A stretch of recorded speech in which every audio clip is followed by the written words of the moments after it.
Hello everybody. In this video we're going to talk through the shapes of covalent molecules and look at some examples. So on page 117 I'll do a few examples for you and then hopefully you'll be able to take it from there. The first thing we need to do is draw a Lewis dot structure. So some of these we've done already. Let's take a look at carbon dioxide. So the Lewis dot symbol is carbon in the middle, and once you work through all of the steps that we did previously, you find out there's two double bonds on either side.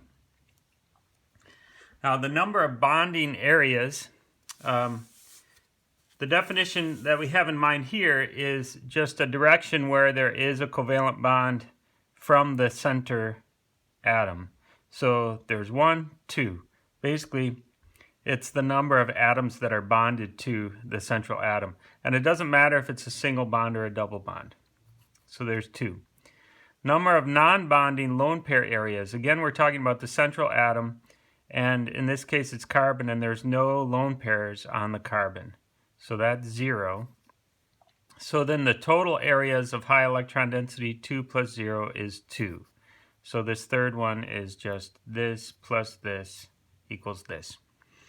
So then the electron geometry, if you consider the carbon atom to be in the center and these other two atoms to be directly on either side, this makes a straight line, so this is linear.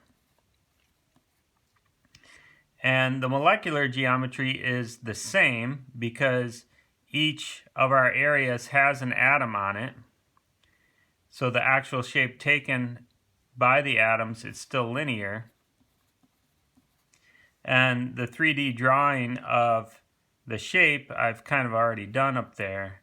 You're just going to have these lines connecting. And each one of these dots is like an atom. Now, when we do carbonate, let's go ahead and review the Lewis dot structure here. So, carbon, 4 electrons, each oxygen gives 6. 3 times 6 equals 18 electrons, and then the 2 minus gives another 2. So we're at a total of 24 electrons. And if you go through your steps for figuring out what the Lewis dot structure would be, you end up needing to have a double bond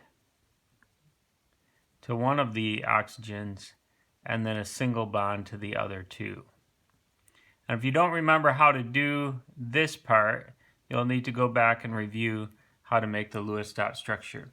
But this does end up filling the octets for each atom, 2, 4, 6, 8 on this oxygen. Same for this one, 2, 4, 6, 8 on this oxygen, 2, 4, 6, 8 on the carbon, and a total of 8, 16, 24 electrons.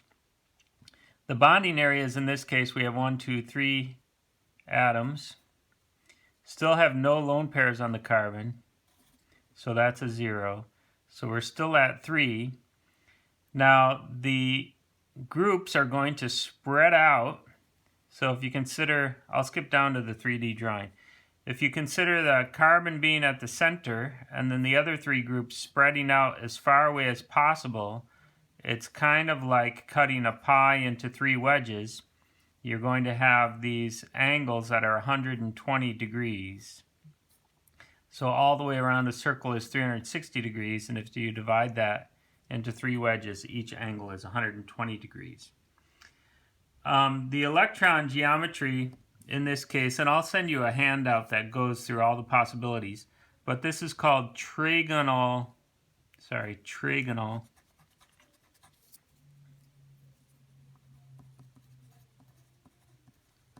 planar. Trigonal because it's a triangle, and planar because it all goes in one plane. That's the electron geometry and the molecular geometry because each position is taken by an atom. Now when we do methane, CH4, Lewis dot structure would end up being this. Bonding areas, 1, 2, 3, 4 atoms are on the carbon. Again, no lone pairs, 4 total. Now, when we draw this, and this is where it'd be great if I could see you in person so that we could have a model kit, but we can't. So, I'm going to try and draw some perspective here. The 4 groups will spread out into 3 dimensions. This wedge is meant to come out of the page towards you, and this dotted line goes back into the page away from you, behind the plane. And so you end up with what's called a tetrahedron. So you can imagine a pyramid shape where you have this triangular base down here, and then it's called a tetrahedron because there are 4 faces to the pyramid. Tetra means 4. So you've got this face on the left, you've got this face on the front, you've got a face on the bottom, and then a face on the back side. So the electron geometry is tetrahedral. And each position is taken by an atom, so this is also called tetrahedral. Let's go over to 118. So now with ammonia, NH3, this is the first instance where not everything on the central atom is an atom. We also have a lone pair. But there's 1, 2, 3 bonding areas, 1 non-bonding area, for a total of 4. Now the electron geometry is still going to be tetrahedral because we have 4 areas. But now in this case, one of the positions is taken by a lone pair. So if we draw the 3-dimensional shape, the nitrogen is in the middle,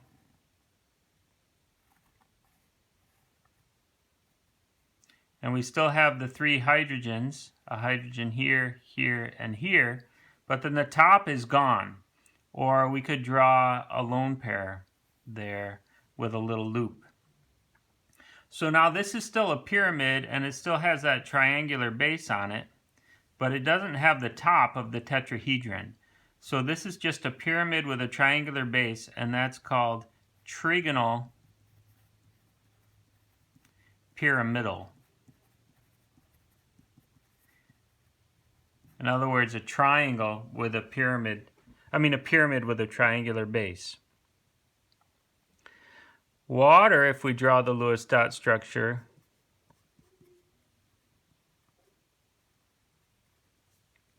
number of bonding areas, it still has, it just has 2 atoms. Non-bonding areas, it has 2 lone pairs. So the total is 4. So the electron geometry is still tetrahedral. But now in this case, here's the oxygen and then just 2 of these areas. And I'm going to pick the top one and this one to the bottom left to be the atoms. And then the lone pairs are out of the plane and behind. So we can think of these as lone pairs. So now, really what you have for the shape of the molecule, not counting the lone pairs, it's just a bent line. And this is just called bent. And then the last example I want to do, you might remember that ozone was kind of a weird one with a double bond and a single bond. But then also a lone pair on the central oxygen. So the bonding areas, you've got 2, non-bonding area is 1, so total area is 3. So now we're back over to here where it's trigonal planar.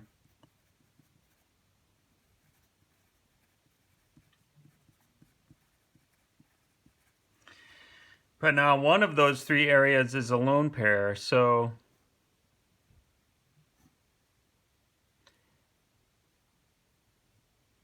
we can just put a lone pair here. And this also ends up being called bent. Now the difference between these two bents, if we go back over here to the angle on the tetrahedral, this is 109.5 degrees. So this is also approximately 109.5 degrees, and so is this.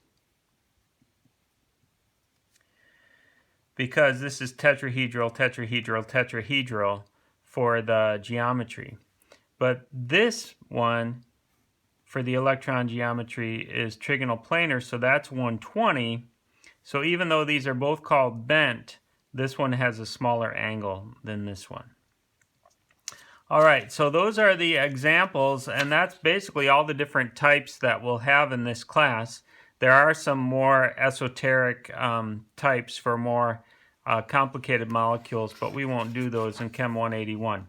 Now what you want to do is draw the Lewis dot structure for all of these atoms, and then use this page to see if you can make the shapes. And it's really too bad that we don't have the 3D model kits, because that helps a lot. But I will send you a page that's a handout from another chemistry textbook that you can see the three-dimensional shapes. All right, that's it for now.